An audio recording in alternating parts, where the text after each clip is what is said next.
John, the Born to Learn website now has 3 animations on it, and I'd just like you to just tell us a bit more about the ideas and the thinking behind those animations and how they came to be.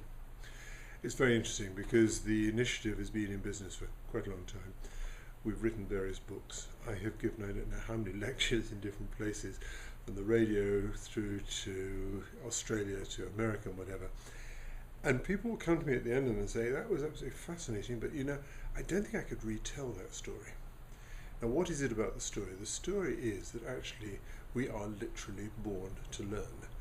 But school systems have interpreted that the other way around. You are born to be taught. And there's a classic difference between them. Now, about 10 or 11 months ago now, we came to a conclusion that we'd done all this, but actually people don't read books very much these days. We've got some lovely books, very well reviewed and all the rest of it. And then somebody said, have you started thinking about animations? And have you seen the story of Stuff? Now, I'd never seen an animation, and I just didn't believe that the story of Stuff, which I had read, which is about 400 or 500 pages, could be fitted into an animation of 22 minutes. And I watched it, and I was very entranced. And then somebody said, how many times do you think that's been downloaded? I said, I have no idea. And they looked at the record, 14 million to date. And I thought, I don't know of a single person who's written a book on education that's even past 1 million. They're lucky they get to 100,000.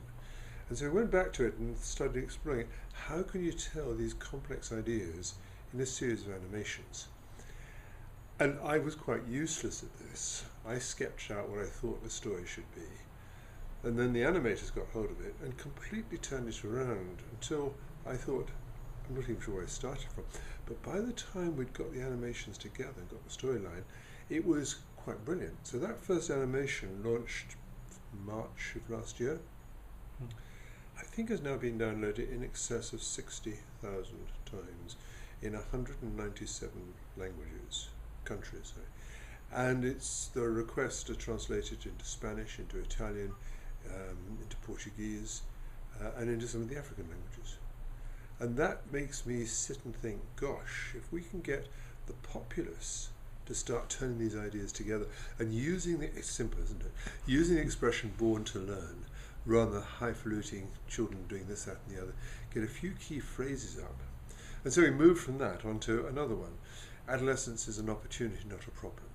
And suddenly people say, hey, we can repeat that. So that's how they've grown. Now, there's an issue here that actually they are very expensive to make.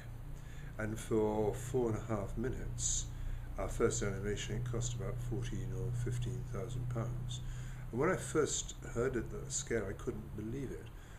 But then when I saw the animations working, and I saw the recording being made of an actor speaking the voices, and seeing that sometimes in a recording studio, they got him to record each sentence about 7 or 8 times before they get absolutely the right expression.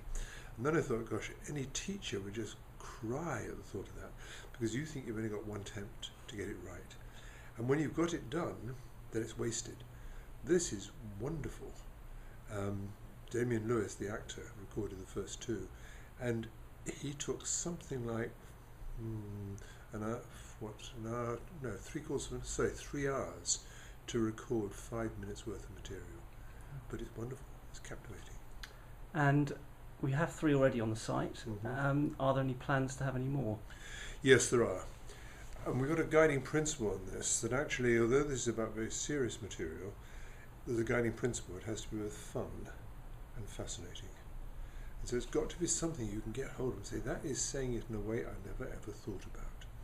And because we have a feedback through the initiative and the web pages, some of the responses we've had from individuals in different parts of the world, it's almost tear-jerking stuff.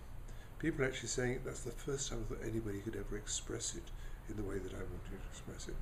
So about 3 years ago, I wrote a book called Overschooled and Undereducated, which has been very well reviewed, everything else. But there are a lot of really fascinating but complicated ideas in that. We're basically saying we're going to look to find the funding to produce 15 different 3.5, 4.5 minute animations of taking these separate issues and using them.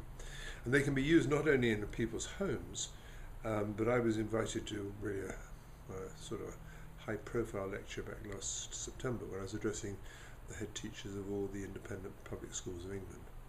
And normally it's a very dry sort of conference.